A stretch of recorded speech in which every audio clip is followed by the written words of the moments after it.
Entrepreneurial medical practitioners are constantly seeking ways to expand their business and their profit.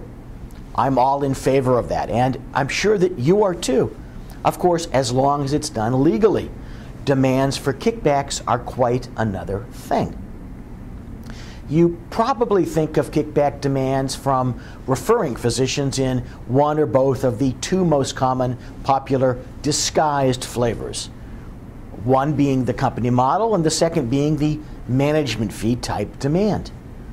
Those types of kickbacks generally occur in the context of services at ambulatory surgery centers and at other freestanding facilities, as well as at physicians' offices. But disguised kickbacks can also take place within the hospital setting.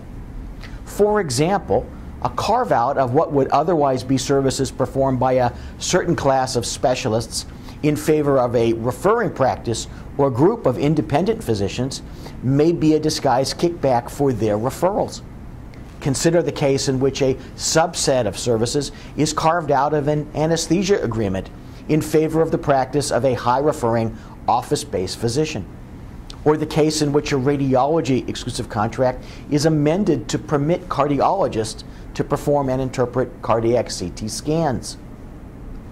Violation of the federal anti-kickback statute turns on intent that can be inferred from the facts.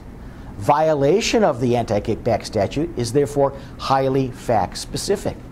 But those facts may be clearly evident where you are least likely to be looking for them, at the hospital, not at the ASC.